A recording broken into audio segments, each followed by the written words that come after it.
Anim na paraan kung paano kainin ang talong.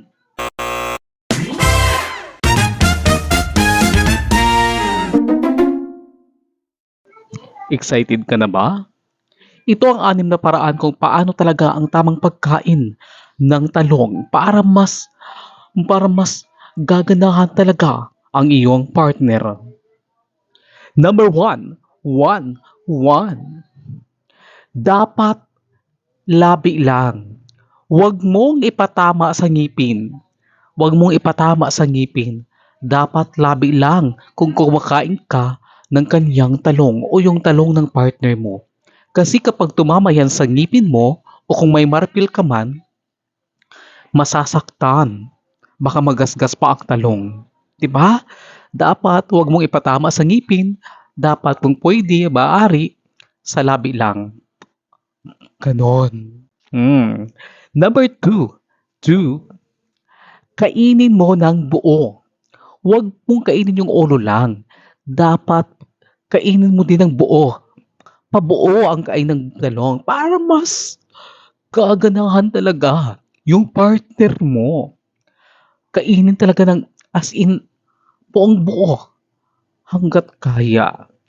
Or kung hindi kung sobrang taas ng talong, bahala na. Ang importante na umabot dito sa deep throat. Ganun talaga, no? Alam kong mahirapan kang huminga kapag umabot sa deep throat. Pero dahan-dahanin mo lang. Ganun yon. Pang, pang tatlo. Kapag nakain mo na ng buo, nasa ilalim na, gamitin mo rin yung dila mo. Kasi yung dila natin, mas lalong nagpapa, nagpapa, nagpapagana sa kanya, sa talong ng partner mo. So gamitin mo yung dila mo. Yan ang pinakamagandang tips. Galaw-galawin mo yung dila mo. Pang-apat, apat. Kapag nananakit na yung panga mo, pwede mo rin kainin ang kanyang Dragon Balls. 'Di ba? Dilaan mo ang kanyang Dragon Balls.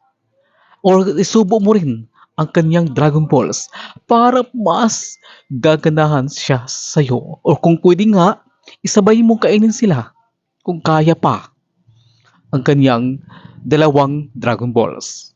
Or kung isa man lang, pwede rin. Pero dapat ha sa yung partner ha, dapat malinis o dapat naligo. Ganun talaga. Lima. Ikalimang tips. Dahan-dahan. Huwag mong bilisan para hindi masasaktan at mas lalong gaganahan. Diba? Ganun dapat. Dahan-dahanin mo lang para mas masasabik siya at talagang mapapatayo siya sa enjoyment habang kinakain mo ang sariwang talong. Number 6, number 6, standby. Kapag masakit na ang iyong panga, siyempre, na habang kumakain ka ng talong, huwag naman lagi. Pwede mo rin sagarin yung dila mo. Gilid-gilid, parang kang kumakain ng ice cream o ice candy. Ganun yun. Something parang paromance ang tirada. Diba? Ganun dapat yon. Dahil dyan mismo, sigurado ako kapag ginawa mo yung anim na yan, hindi ka iiwan ng partner mo. At kapag mas lalong, gaganahan pa siya sa'yo. At sigurado akong hahanap-hanapin niya ang ganung terada. For more tips, para sa daghan pang tips, i-follow lamang po ako sa aking Facebook page, Al TV. Follow for more, share for more. Magandang araw!